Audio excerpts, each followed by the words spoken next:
Apreciados amigos y hermanos, reciban un saludo cordial.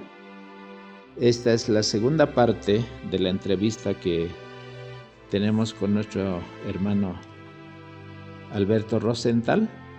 Es un amigo a quien aprecio muchísimo y sé que él tiene una experiencia muy rica en el avance de la obra del Señor, no solo en Europa, sino en distintos países del globo. Y la experiencia de él puede ser de mucha ayuda para entender varios aspectos que algunas veces nos han llamado la inquietud. Por eso esta segunda parte vamos a dedicar más a los problemas teológicos, administrativos, doctrinales y algunos aspectos también de la vida la vida personal de cada uno que uno está viviendo en este tiempo de crisis. Y para comenzar, vamos a pedir que el Señor pueda dirigir esta conversación. Vamos a orar. Padre Santísimo, en esta hora te agradezco porque podemos compartir a través de los medios, las redes sociales, lo que, Señor, tú quieres que podamos hacer. Señor, tú conoces a Alberto, es tu hijo, y has puesto, Señor, para esta hora tan importante, para poder hacer algo que tú quieres que cada uno de nosotros podamos hacer. Servirte de todo corazón y hacer tu voluntad. Señor, en esta hora, dirígenos con tu Espíritu para que lo que vamos a compartir sea de bien para nuestros hermanos en la fe y también para glorificar tu nombre. Señor, que tú seas ensalzado y reconocido y glorificado. Pedimos todo esto en el nombre de Jesús. Amén, Señor. Amén. Muy bien, hermano Alberto. Nosotros, los que tenemos quizá como 20, 30 años de fe adventista, no conocemos mucho de la historia denominacional. Y uno leyendo la historia puede recordar y saber de que la iglesia ha sido fuertemente atacada por el enemigo desde que nació la existencia. No solo con la iglesia misma, sino Satanás quiso matarlo a Elena White, a Jaime White le enfermó cuántas veces. Y imagínese tener una familia perdiendo un hijo. O sea, es muy doloroso, pero la fe de los esposos White para mí es providencial. Y cómo Dios dirigió toda la apostasía del tiempo de Kellogg y todas las cosas de 1888, las rebeliones administrativas, el destierro a Europa o a Australia, y bueno, son muchas cosas. Y podríamos pasar no solo horas, sino días en poder hacer memoria de cómo el Señor ha dirigido, pero con todo su poder y sabiduría, para que hoy podamos decir, estamos seguros que el que está en el timón, en el comando, es el Todopoderoso, es la obra de Él y Él ama a su iglesia como a la niña de sus ojos. Entonces, en este aspecto, quizá quieres hacer algunas consideraciones que se te vienen a la mente, que lo que Él ha hecho en el pasado tampoco va a perder el control, no solo de los acontecimientos del mundo, sino también el final de la historia de la iglesia a quien el Señor tanto ama. Así que me gustaría que tú puedas compartir y después iremos compartiendo un poco qué pasó en los años 1950. La historia del pueblo de Dios siempre ha sido una historia en la cual un punto tuvo que ser el punto sobresaliente. Para decirlo en las palabras de Hebreos capítulo 11, vemos que en esa edad el pueblo de Dios estaba pasando por un tiempo de gran crisis. Se necesitaban hombres llenos del Espíritu Santo.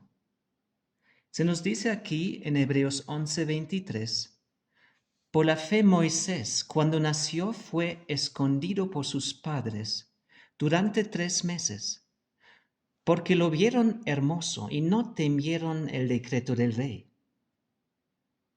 Delante de nosotros está un decreto de un rey. Sabemos que el adventismo nació con una meta. La meta es una meta muy preciosa, una meta que se dirige al propósito eterno de Dios, de que el carácter de Dios sea representado de manera completa, no solo por unos pocos, sino por un pueblo a este mundo. Sabemos que esto se hará en medio de una crisis muy grande, una crisis final y universal. Vemos que aquí, por la fe, Moisés, ya grande, rehusó ser llamado hijo de la hija de Faraón y eligió antes ser maltratado con el pueblo de Dios que gozar los deleites temporales del pecado. Y ahora viene ese criterio fundamental del cual deseo hablar.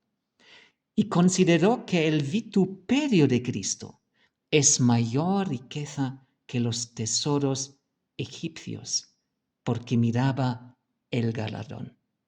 La historia de Dios con su pueblo ha sido una historia, como tú dijiste, Marcelo, muy difícil a causa de una lucha que se ha dado siempre en los corazones de los hombres.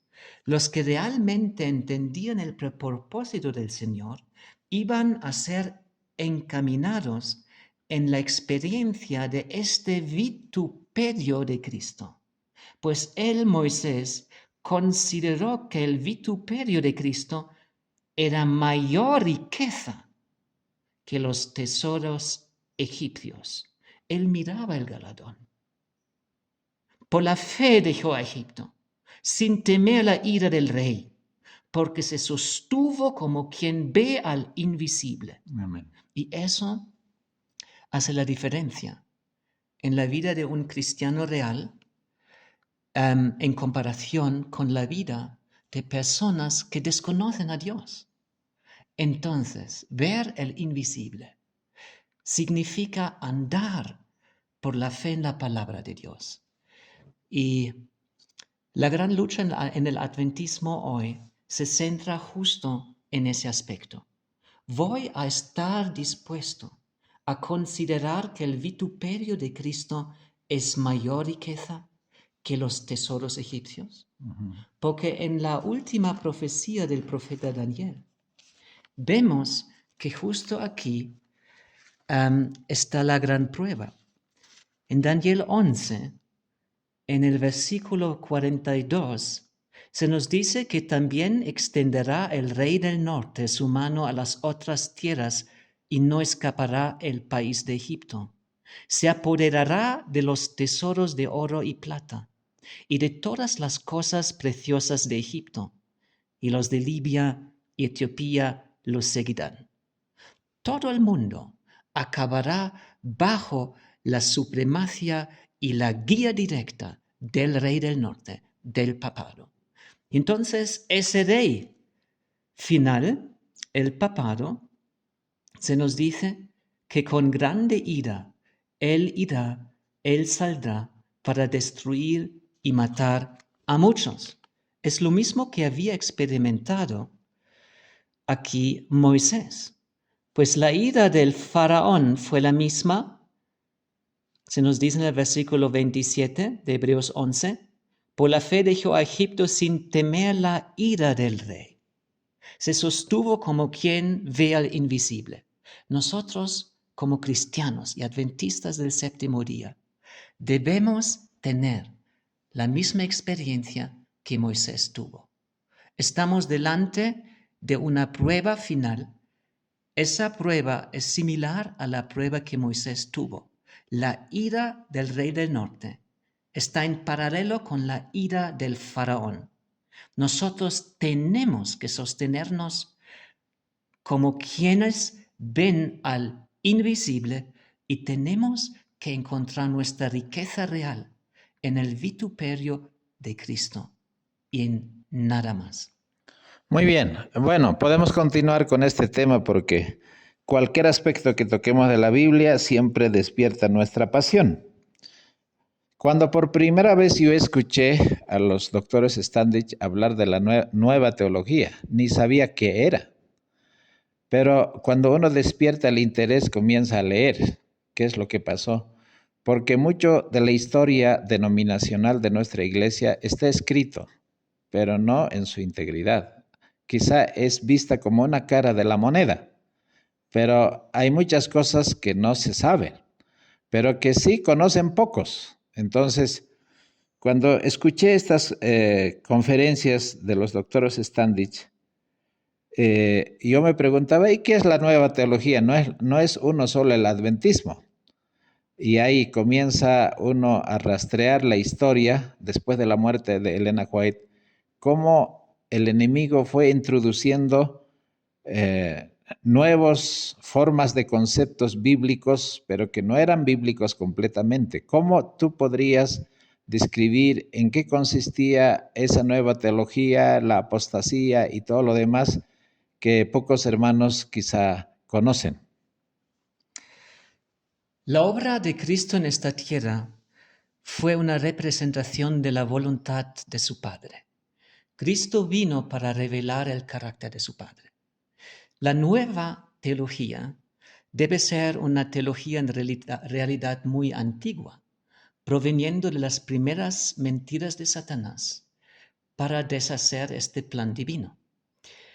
Lo llamamos nueva teología en el adventismo porque las falsificaciones del diablo que siempre existieron desde el comienzo, falsificaciones del Evangelio, iban también a introducirse en el seno mismo del pueblo llamado a finalizar la obra en esta tierra. Entonces, a entender profundamente el propósito del plan de la salvación y a mostrarlo al mundo por su propia experiencia y por su proclamación. Sabemos que las mentiras de Satanás comenzaron con el primer sermón que él dio. Uh-huh. El primer sermón que él dio fue un sermón en el cual él dijo a Eva que ella no iba a morir, si ella iba a ir en contra del mandamiento de Dios. Entonces, la idea fue esta: tú no morirás, aunque veas las cosas de manera diferente, como Dios te las indicó. Aquí está el centro de lo que llamamos la nueva teología. Pensar que vamos a obtener la salvación, que vamos a obtener la vida eterna, sin realmente tener que estar armonizados en nuestras vidas con el plan divino. Ahora, cuando Cristo anduvo en esta tierra, tenía en meta, como decimos, glorificar a su Padre, mostrar su carácter. Entonces, Él deseaba salvar al hombre. Por eso vino. Pero más allá de este propósito, Él vino para vindicar el nombre de su Padre delante del universo. Cristo lo hizo como persona. Uh-huh. Estoy diciendo esto para enfatizar el hecho de la necesidad del toque personal para que una persona llegue a ser salva. Uh-huh. Cristo salvó revelando el carácter de su Padre. Y ese carácter fue revelado a los hijos de Adán por un toque tan personal que iba a hacer renacer en las mentes de los hombres el valor propio que ellos tenían delante de un Padre que les ama.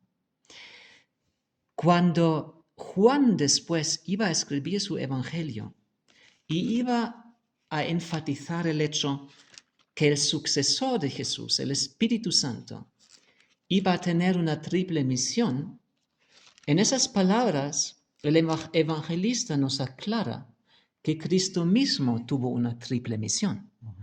Porque Juan aquí dice en Juan 16, en el versículo 14, Cristo hablando del Espíritu Santo nos indica algo muy esencial. Él me glorificará, porque tomará de lo mío y os lo comunicará. Entonces, cuando Cristo dice, tomará de lo mío, no quería decir otra cosa que lo que él ahora en el versículo que sigue enfatiza para que nadie malentienda lo que desea decir al haber dicho que tomará de lo mío. Dice en el versículo 15, todo lo que tiene el Padre es mío. Por eso dije que tomará de lo mío y os lo comunicará. ¿Qué nexo estrecho, estrechísimo entre el Padre y el Hijo? El Hijo sabe lo que yo tengo proviene de mi Padre. Es mío, pero es de mi papá que me lo dio. Ahora el Espíritu Santo iba a venir en las palabras del Señor Jesús para hacer tres cosas: para convencer al mundo de pecado, de justicia y de juicio. Eso lo leemos en el versículo 8. Entonces, si el Espíritu Santo iba a hacer esto y que una triple misión nos está siendo señalada aquí, y si habemos visto que Él iba a tomar todo de Jesús, eso significa que Jesús vino a esta tierra con esa misma triple misión, de convencer de pecado, de convencer de justicia y de convencer de juicio.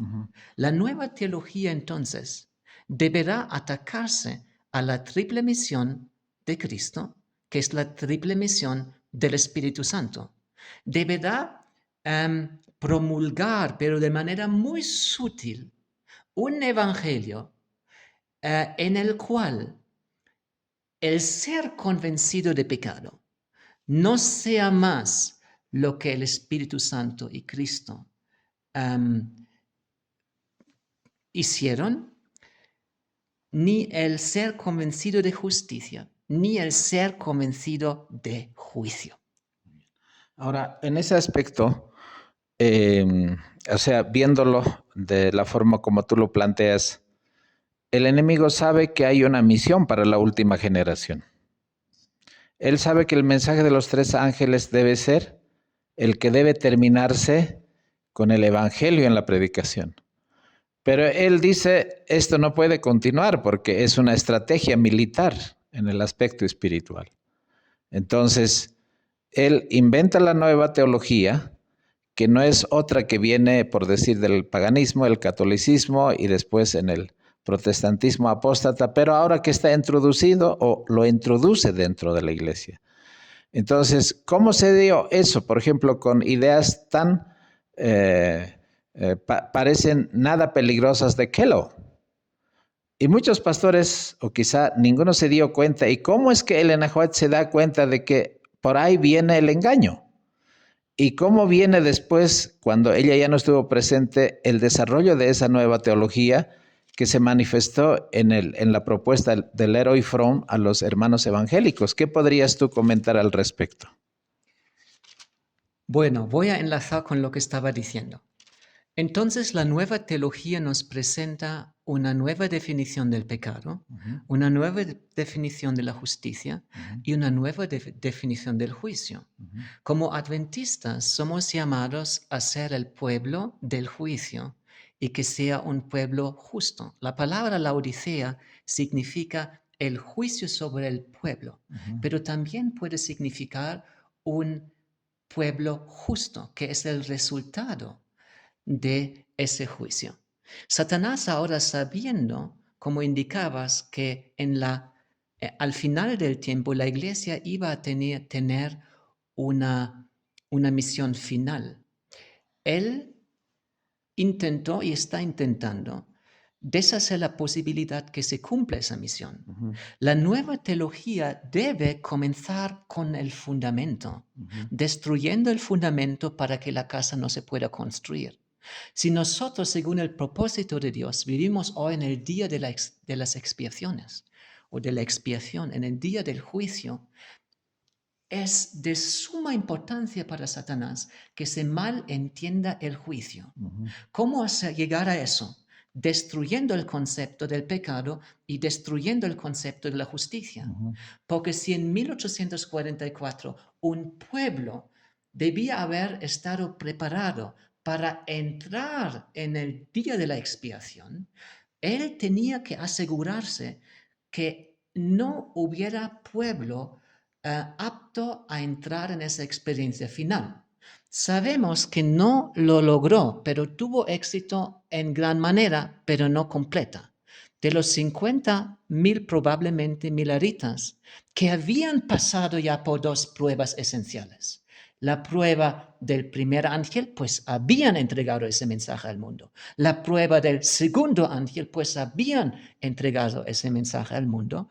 Ahora, él quiso que sus ojos no puedan ver que un tercer mensaje iba a seguir y que ese tercer mensaje iba a ser un mensaje que iba a ser llevado a cabo en la experiencia de hombres y mujeres, mostrando a todo el mundo la realidad de un juicio que había llegado. Ahora diremos, pero ellos proclamaron la venida del ujú, juicio.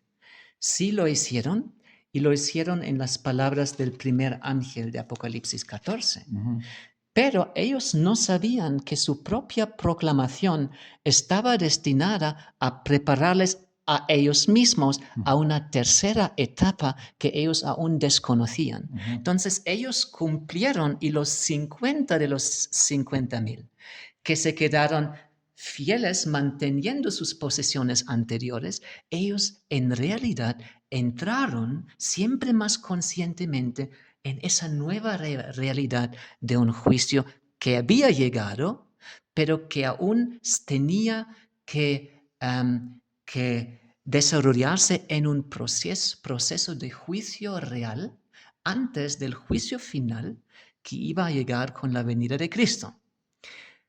Ahora, sabemos que cuando Lutero encontró a Jesús, lo que cambió su vida fue la experiencia del nuevo nacimiento. Él habló del nuevo nacimiento, pero más habló en términos legales, apropiándose de la terminología del apóstol Pablo, y más caracterizaba lo que Dios anhelaba que el hombre experimente en términos de justificación. Pero la justificación para él fue un hecho experimental, y eso muchos no lo saben o no lo han leído, y limitan la experiencia limitan la proclamación de Lutero a aspectos que no abarcan todo lo que él quiso decir, dijo y experimentó.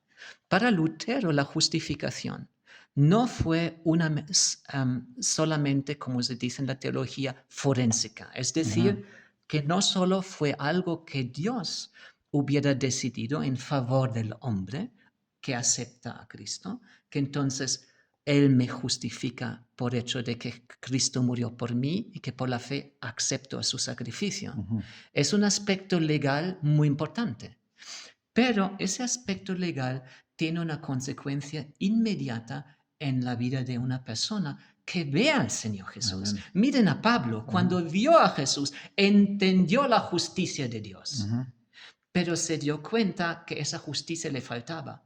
En los 3 días y noches que entonces pasó luchando y ciego, se dio cuenta del peso de su pecado, fue convencido de pecado, pero también se dio cuenta del peso de la justicia de Cristo.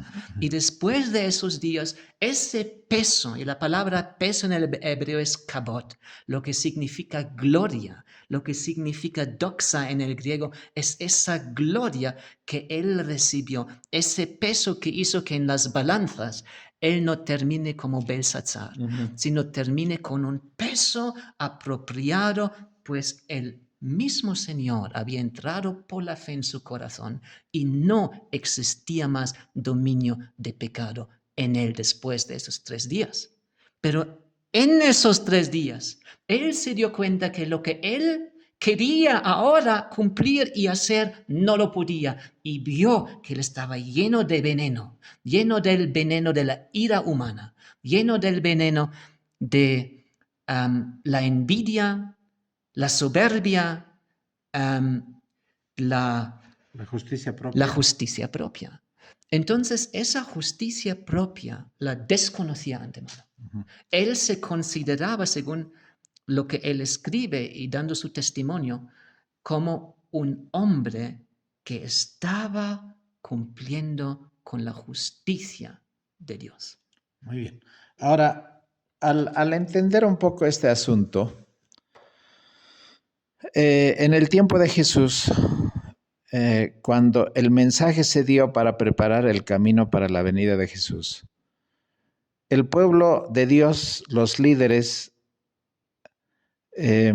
atacaron a Juan el Bautista porque era una preparación, una predicación de preparación el de Juan el Bautista. Desacreditaron. Ahora, ¿cómo ves en la nueva teología? Porque Dios llamó a una mujer de la débil entre todas las débiles. La nueva teología enfrenta no solamente la justicia de Cristo, no solamente la ley de Dios, sino el que no tenga crédito los testimonios. Y eso es el ataque que vemos hoy después de 50, 60 años floreciendo. Entonces, ¿cómo tú analizarías ese aspecto en la experiencia del pueblo adventista? Elena Harmon era una de esas muchachas que habían realmente sido tocadas profundamente por la predicación de Guillermo Miller. Entonces, ella experimentó esos años desde el 11 de agosto de 1840 hasta el 22 de octubre de 1844, cuando se dio el mensaje del primer ángel con poder y el mensaje del segundo ángel. Ella, como todos los otros, creía que entonces, al llegar al 22 de octubre de 1844, Cristo iba a regresar a esta tierra, malentendiendo Daniel 8:14, donde se nos dice que al final de las 2300 tardes y mañanas, entonces el santuario sería purificado, creyendo que esta tierra necesitaba ser purificada por fuego. Entonces ella también fue chasqueado en ese momento. Pero Guillermo Miller siempre también había dicho que la purificación del santuario también significaba la purificación de la iglesia. Es por eso que en los años de la experiencia de Filadelfia, que fueron justo esos 4 años, de 1840 a 1844, ellos descubrieron la profundidad de la comunión cristiana en el amor fraternal. Filadelfia significando el amor fraternal. Ahora, Elena White estaba entre esos 50 que al haber sido chasqueados iban a darse cuenta que el mensaje que ellos habían leído tantas veces en el Apocalipsis capítulo 3 y teniendo que ver con la experiencia de Filadelfia, era un mensaje aún no completamente cumplido por los milleritas, porque ellos sí habían entendido algo profundo al leer estas palabras del Señor Jesús. Cuando habían leído en el versículo 8, conozco tus obras, he abierto ante ti una puerta que nadie puede cerrar. Ellos sabían que el apóstol Pablo nos habla de la puerta de la evangelización y lo habían visto. Habían visto que el poder de la palabra había llevado a los Estados Unidos a preguntarse acerca de lo que ellos estaban predicando, y que hubo un reavivamiento muy fuerte en la vida de muchos seres humanos, y muchos borrachos ya no eran más borrachos, mucha gente que había vivido una vida muy inmoral había sido convertida, y los hechos de conversiones daban testimonio de la acción divina en este pueblo. Ahora, Elena y otros, haciendo parte de ese grupito que iban a continuar a preguntarse si Dios no los había guiado hasta ahora, porque ellos se dieron cuenta que las fechas proféticas que les habían llegado a esos momentos estaban bien fundadas. Entonces, hubo un momento, un poco después del gran chasco, donde Dios comenzó a iluminar acerca del texto aquí que leímos en Apocalipsis 3:8. Y ellos vieron que si aquí se nos dice: he abierto ante ti una puerta que nadie puede cerrar, que esto no se estaba refiriendo en este contexto a la puerta de la evangelización en primer lugar, sino a esa puerta en un santuario real celestial que separaba el lugar santo de ese santuario del lugar santísimo. Así, Elena entró con ese grupo de fieles en la experiencia del hecho de que Cristo había asumido el 22 de octubre de 1844 un rol final, o es decir, casi final, porque él ahora comenzó una obra de juicio que iba a resultar en lo final, que iba a ser un cambio de vestidos de nuevo, y él iba a regresar a esta tierra entonces como rey de reyes y señor de señores. Esto iba a ocurrir entonces. Lo que ellos habían esperado para esa fecha del 22 de octubre iba a llegar a ser, pero antemano, una obra de juicio iba a tener que ser llevado a cabo. Ahora, Elena White, no buscando otra cosa que dar testimonio de su fe y de Jesús y de su retorno, iba a experimentar algo muy íntimo a finales del mes de diciembre del año 1844, cuando el Espíritu Santo iba a manifestarse en ella de manera especial, dándola el don de la profecía. Ella seguro había leído, como todos los otros, muchas veces el texto de Apocalipsis 12, el versículo 17, donde se nos dice: entonces el dragón se airó contra la mujer y fue a combatir al resto de sus hijos, los que guardan los mandamientos de Dios y tienen el testimonio de Jesús. Pero ¿cómo hubiera jamás esta joven podido imaginarse que este texto iba a tener que ver con su propia experiencia y con su propio llamado, y que al recibir el don de la profecía, y cuando el Espíritu de Dios, que es el Espíritu Santo, que también es el Espíritu de profecía, iba a escogerla con una meta precisa, a ser una profetisa, una mensajera del Señor al fin del tiempo, ella, sorprendida de este llamado, iba a tener que reconocer que él se encontraba en el cumplimiento mismo de este versículo, y que el movimiento final que se estaba inaugurando después del 22 de octubre de 1844 iba a mantener estos dos criterios, los mandamientos de Dios y el testimonio de Jesús de manera más completa, más abarcante que los mileritas lo hubieran podido, porque a ellos les faltaba aún algo en cuanto a los mandamientos de Dios.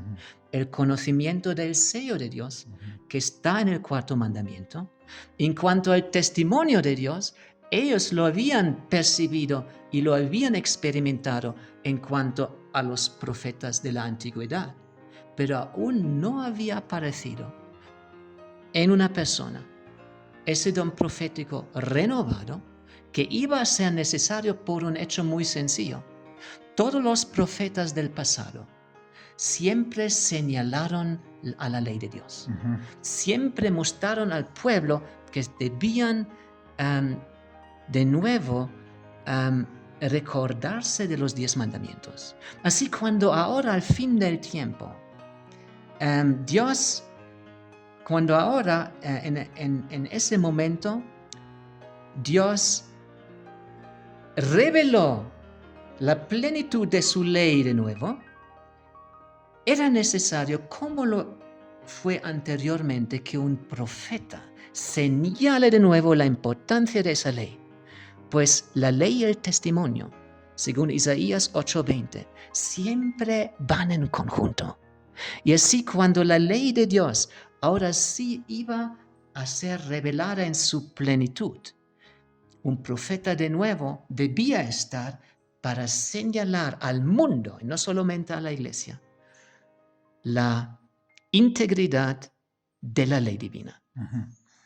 Ahora, en ese aspecto hay otras cosas que me gustaría. Podría yo continuar lo que estás tú compartiendo, pero hay dos aspectos que la nueva teología particularmente muestra. No solo desbaratando los testimonios y la palabra de Dios, sino también haciendo práctica cómo se puede ordenar mujeres en este ministerio. O sea, conforme a la palabra de Dios no es posible. Pero cómo tú puedes aceptar también a un miembro transexual, homosexual o lesbiana o cualquiera que fuere con los que tienen problema de género. Entonces, ¿cómo tú ves ese aspecto que hoy la iglesia tiene que sopesar, tiene que sobrellevar, porque no es un problema solamente teológico, es un problema social que el mundo está promoviendo, pero así imponiendo prácticamente, y pareciera que nosotros andamos al ritmo del mundo, a la manera como el mundo maneja el asunto? ¿Cómo lo ves este asunto? Es poderoso analizar profundamente el texto en Apocalipsis en el versículo 11. ¿Capítulo?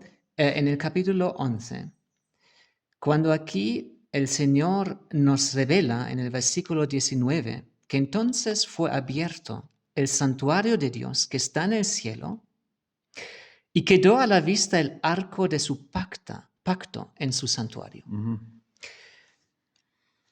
Cuando la ley de Dios sea completamente restaurada en un pueblo, entonces Cristo podrá regresar. Esa ley es una ley que proclama una primera promesa en el quinto mandamiento. Ese mandamiento tiene que ver con el respeto que los hijos van a dar a sus padres. Dios, al crear a Adán y a Eva, nos dio una institución que es una institución santa, la familia. Y Dios nos mostró que la familia para Él es una corona, la corona de su creación. Dios hizo todo para que el hombre pueda gozarse de la presencia de Dios y de todo lo que Dios había hecho, y también de la experiencia muy maravillosa entre el esposo y la esposa. Para sellar esto, Dios dio una segunda institución, el sábado. Entonces aquí tenemos la corona de la creación y el sello de la creación. En esa sucesión viene primero la institución de la familia, sigue la institución del sábado. Satanás, entonces, a través de las edades, iba a atacarse en particular a estas dos instituciones. Ahora, al final del tiempo, íbamos por lógica interna y conociendo los propósitos de un lado del Señor, de otro lado de Satanás, Satanás iba a atacarse de manera muy feroz a la familia y al sábado. Y lo hace también en esa misma sucesión, porque él no puede ir más allá en falsificando. Él solo puede falsificar de un modo que siga los principios reales. ¿Se entiende eso? Entonces, si Dios establece primeramente la familia, Satanás debe primeramente atacarse a la familia.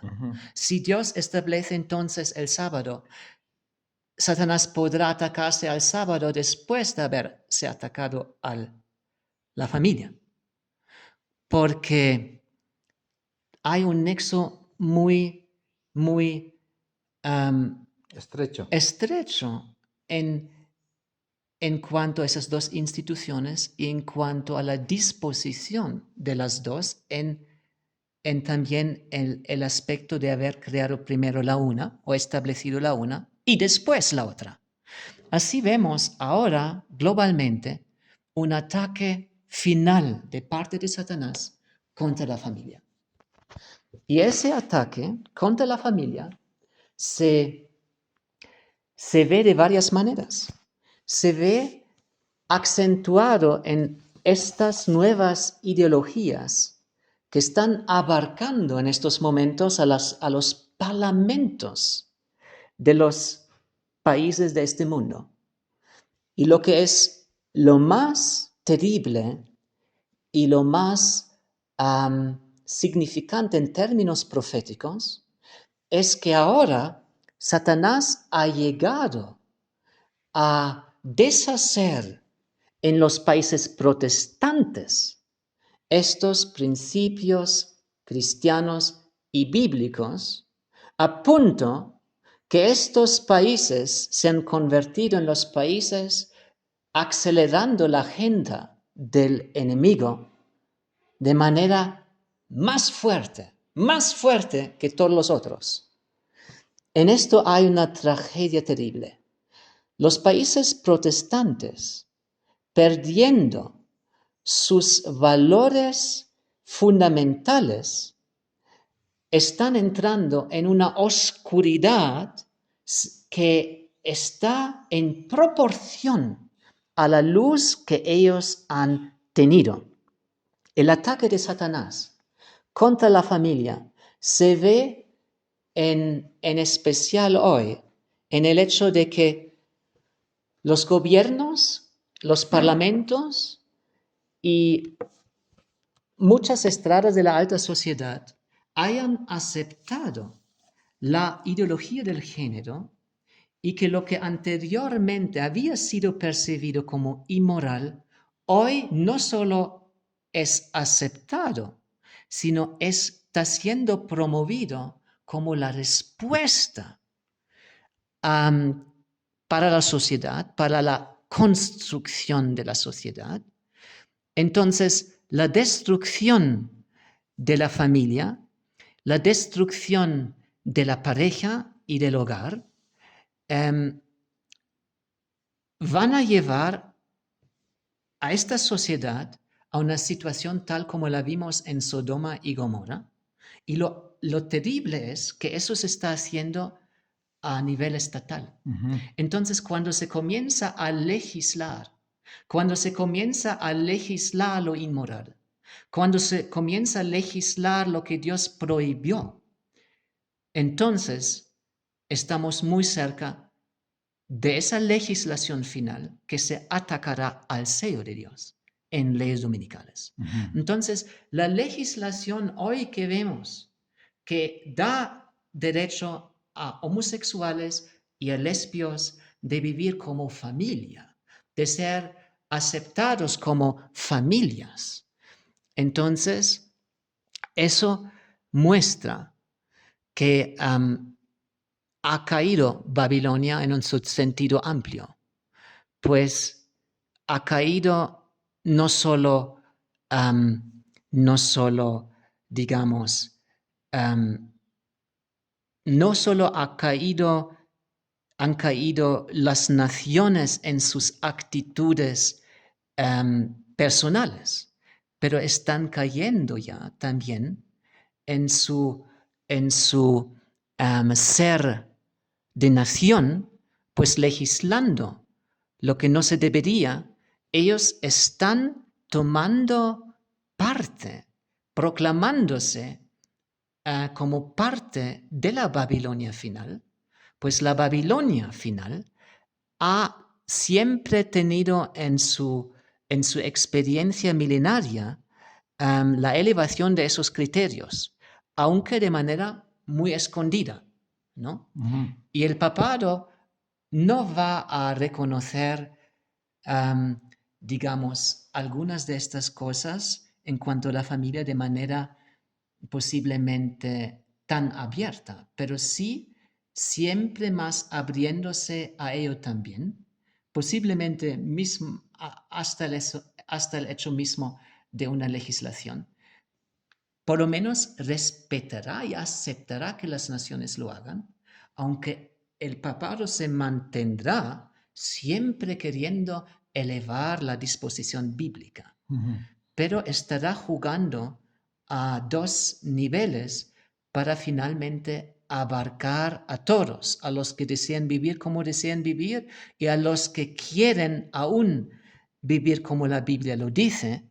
El papado tendrá argumentos para las dos partes, lo que hará más difícil a los que desean también hacer la voluntad de Dios de ver el engaño. Y cuando venga el sábado en juego, entonces la gente deberá entender que el engaño del papado es muy sutil y que en realidad se ataca de frente también a la familia. Ahora, en ese aspecto, o sea, es tan interesante el aspecto de la familia, porque no solamente se está atacando al asunto de género, sino también se está atacando al asunto de el ser que nace de la familia, de la unión del matrimonio. Yo pensaba cómo en algún momento la Iglesia Católica había aceptado, por decir, que ellos no pueden tener familia. Y ustedes saben que un sacerdote católico no puede casarse. Ese es un voto que ellos han aceptado. Pero la Iglesia siempre se ha mantenido por mucho tiempo como afín a la familia y contra el aborto. Pero en este último tiempo lo que está pasando es que no solamente, por lo menos el actual Papa, el Papa Francisco, acepta el matrimonio de no solo de los homosexuales, sino también de las lesbianas. Pero a la vez también está aceptando el asunto del aborto, de que las mujeres pueden tener libertad de disponer de su cuerpo para traer o no un ser a este mundo. Entonces, en ese aspecto, a mí me gustaría, querido Alberto, como en el tiempo de Egipto, cuando Moisés tenía que nacer, Satanás sabe que va a nacer el libertador, o como en el tiempo de Herodes, cuando él sabe que Jesús está por nacer. Hoy día los 144,000, si no han nacido, por lo menos pienso que ya estarán desarrollándose espiritualmente por completo. Entonces, a través del aborto, a través de matrimonios que no son conforme a la Biblia, ¿no crees que está atacando a la última generación para que él más o menos ataque directamente a aquellos que formarán parte de la última generación? Él se está atacando de manera muy feroz a los que deben ser parte de la última generación. Los que desean ser fieles en esta época necesitan conocer la buena teología. Necesitan conocer la acción del Espíritu Santo, experimentarla en sus propias vidas.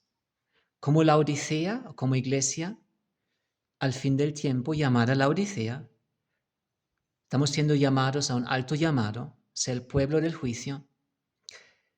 Nosotros hemos sido separados de manera bastante profunda de esa acción salvífica del Espíritu Santo que debe convencernos de la realidad de Dios.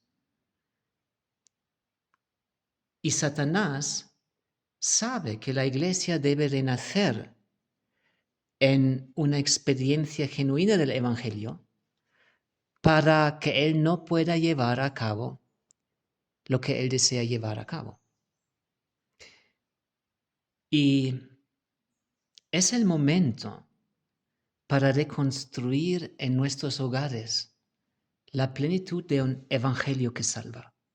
Un evangelio que nos realmente separa del pecado, que nos hace renacer en el gozo de una vida cristiana real y que nos permite vivir la justicia divina en carne y hueso, para poder dar al mundo el mensaje de un juicio que está llegando ahora a su fin.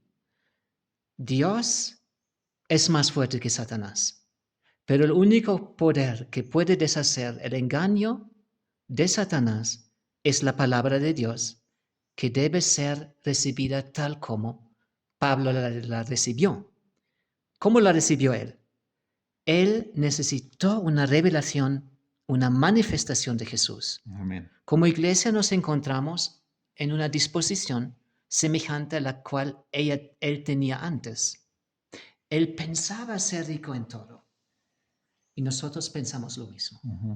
Entonces, él tuvo que entrar en una experiencia reflejada en Romanos capítulo 7, en la cual él iba a percibir quién él era en realidad. Y eso se hizo a través de la manifestación de Cristo. Si nuestro pueblo renace, es porque habrá centinelas que le mostrarán a Jesús.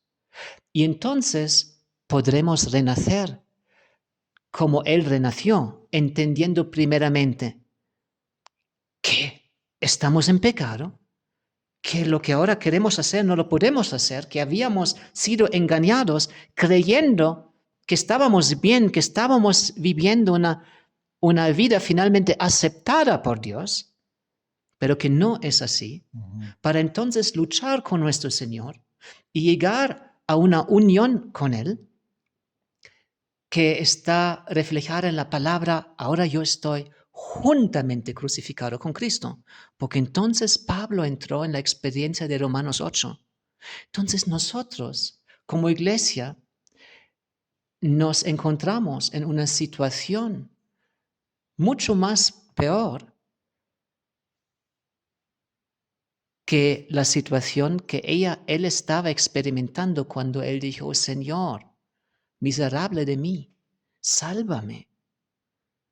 No hemos entrado aún en el entendimiento de nuestro ser miserable, como dice Jesús, hablando de la Odisea, como él lo experimentó. Creemos ser ricos. Él entendió en un momento que era miserable y eso se volvió en la base de nacer de nuevo, y todo a través de una manifestación de Jesús. Es lo que Jones y Wegener hicieron en 1888. Revelaron al pueblo al Señor Jesús, tal como el Señor Jesús se había revelado a Pablo. Y fue justo ese mensaje que fue rechazado, porque nos hablaba del hecho que en Cristo podemos recibir por la fe, y únicamente por la fe, la plena riqueza de su carácter, un ser renovado, una unión estrecha. Lo más sencillo en términos del Evangelio, lo más fundamental y elemental, lo desconocemos hoy. Ahora, quizá para ir cerrando esta parte, tenemos pocos minutos. Llegando al asunto de la pandemia, de la corona o la coronavirus, nadie, por lo menos en la iglesia, puedo decir, muy pocos líderes percibían que hay un peligro que viene. Y generalmente a esos predicadores se les tilda de fanáticos o de lunáticos exagerados. Entonces, llega la pandemia de sopetón porque nadie estaba preparado ni se imaginó, y llegó. Y la iglesia se vio en una condición, pero muy miserable. ¿Cómo afectó este plan diabólico de demostrar, aunque sea como una muestra, cómo será el control mundial? Y cómo la iglesia debe enfrentar. Hoy tenemos una iglesia que ya no es la misma de antes de la pandemia.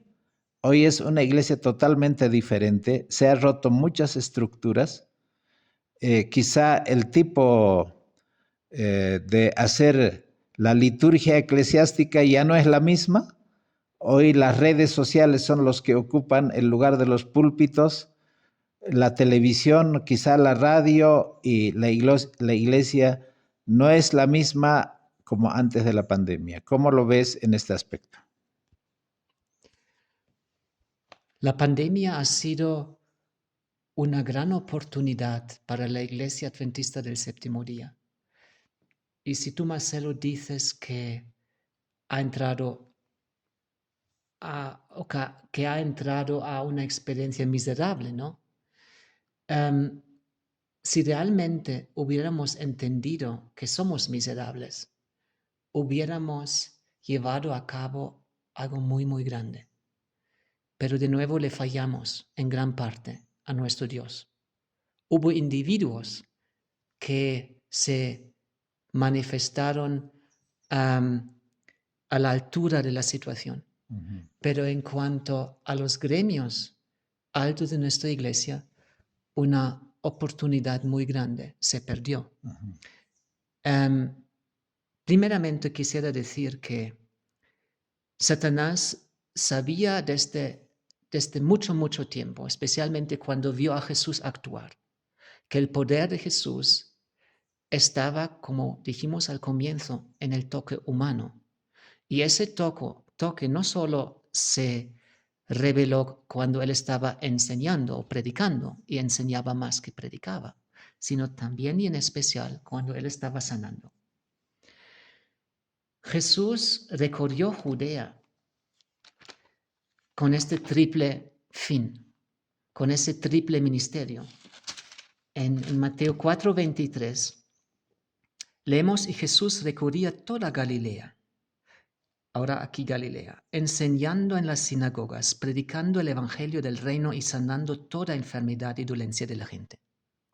La reacción: su fama se extendió por toda Siria. Podríamos decir, por todo el mundo.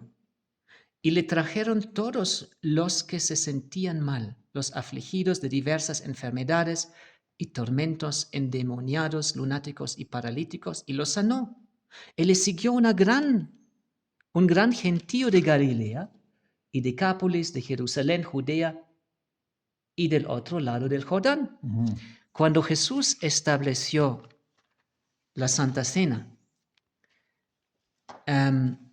y también el lavado de los pies, dijo algo que conocemos en contexto del lavamiento de los pies, ¿no? En Juan 13, Cristo nos dice lo muy bonito, después hablará del amor fraternal, dice: ahora que sabéis esto, seréis dichosos si lo hacéis. Esto se aplica a todo lo que el Señor Jesús hizo. Dichosos seremos actuando como Él actuó, es decir, llevando a cabo ese triple ministerio del cual justo leímos, predicando el Evangelio del Reino, enseñando y sanando toda enfermedad. Como adventistas del séptimo día sabemos, en las palabras de la mensajera del Señor, que la obra de salud, la obra médico-misionera, como la llamamos, es el brazo derecho o la mano derecha del cuerpo, que es el Evangelio. Entonces Satanás siempre ha tenido sus falsificaciones en términos de predicación, de enseñanza, pero también de sanamiento. Pero para construir el nuevo orden mundial, que será una entidad legal en la cual todas las naciones se encontrarán, él tendrá anteriormente, él tendrá para dar fuerza al cuerpo, fuerza al mensaje del nuevo orden mundial, a sus ideas, a sus planteamientos. Él tendrá que usar el brazo derecho, que es La reforma pro salud.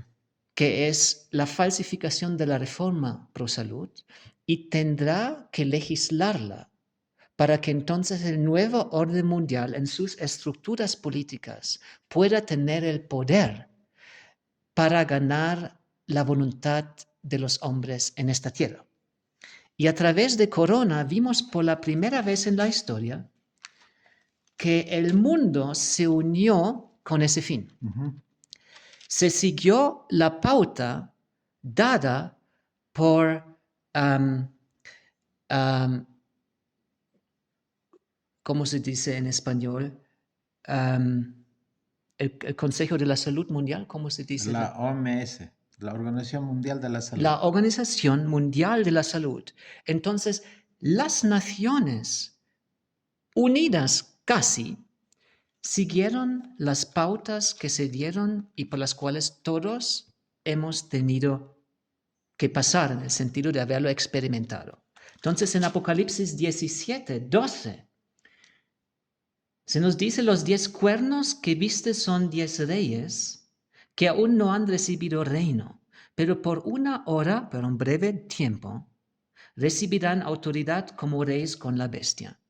Esos 10 reyes están siendo reflejados en las Naciones Unidas.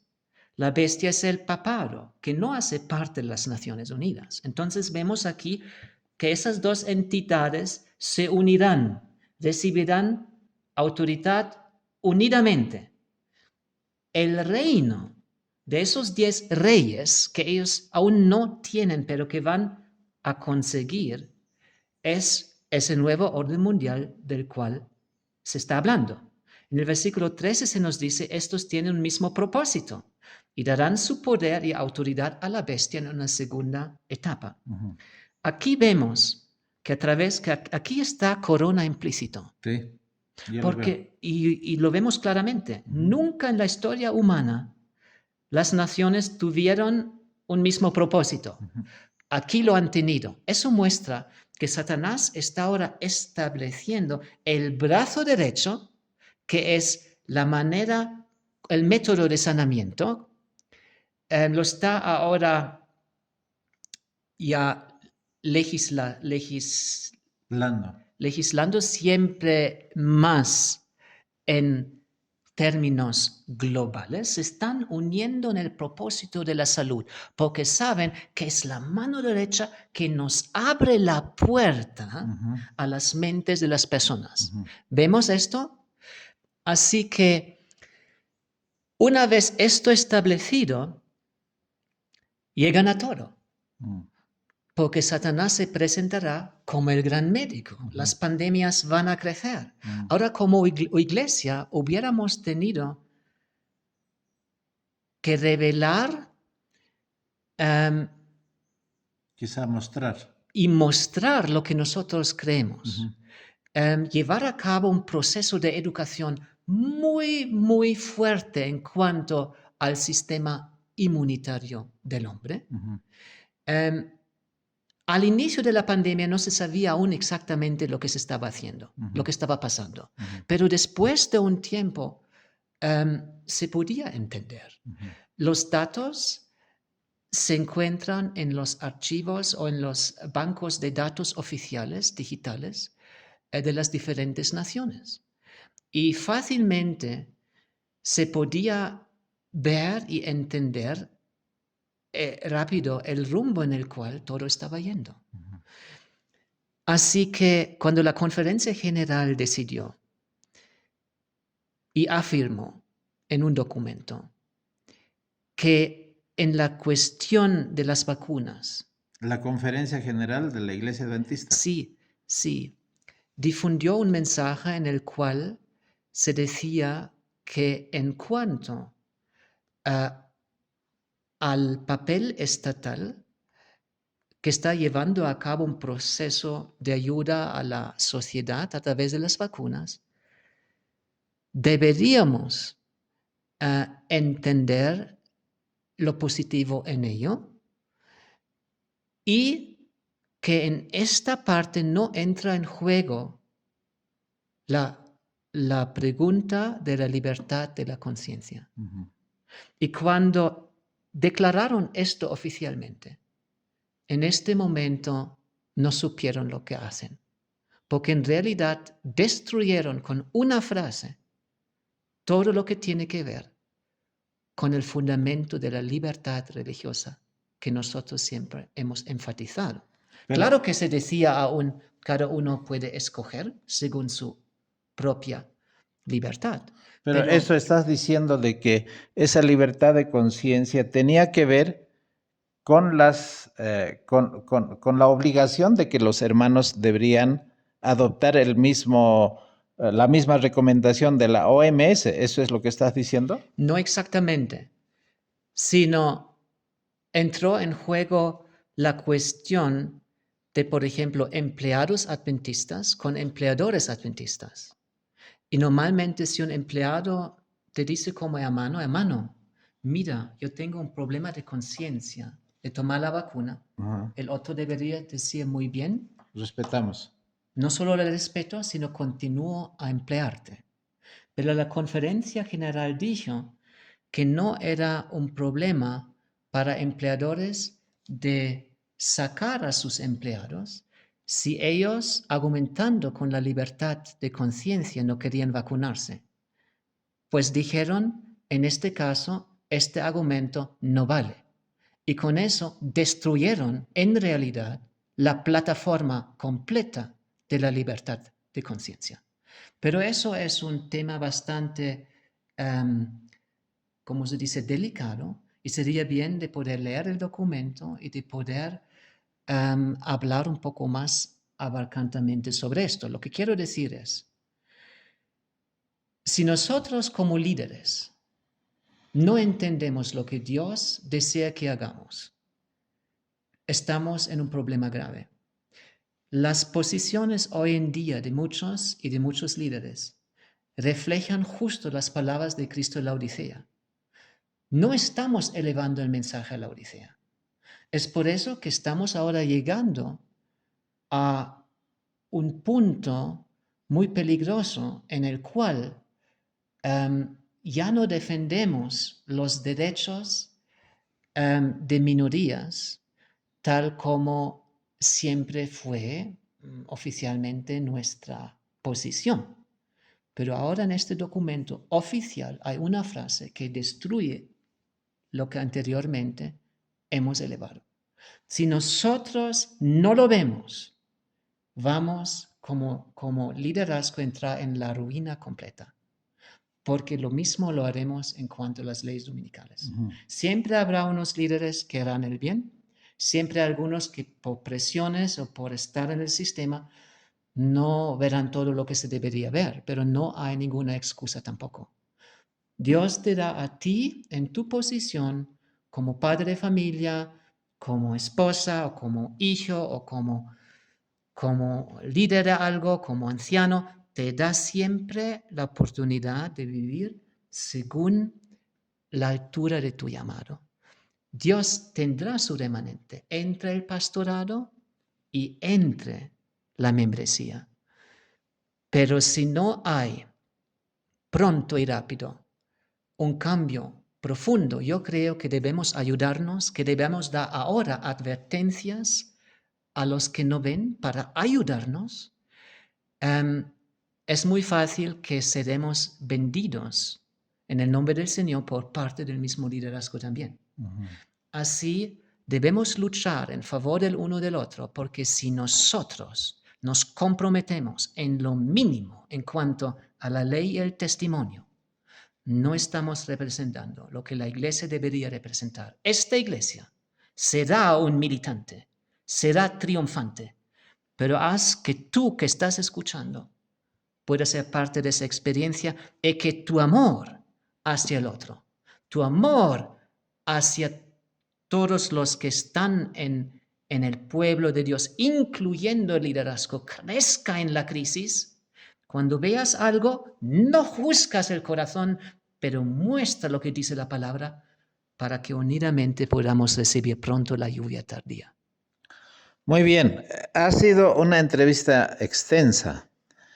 Ojalá tuviéramos una parte más, pero vamos a dejar en la gracia de Dios porque tengo varias preguntas más. Así que esta sesión lo vamos a terminar acá. Y Alberto, te agradezco. Si el Señor nos da la oportunidad, podremos tener otra plática más en el transcurso del tiempo que estás en Bolivia. Si no, de lo contrario, creo que varios temas que hemos tocado son de interés y me despierta muchas inquietudes en este aspecto.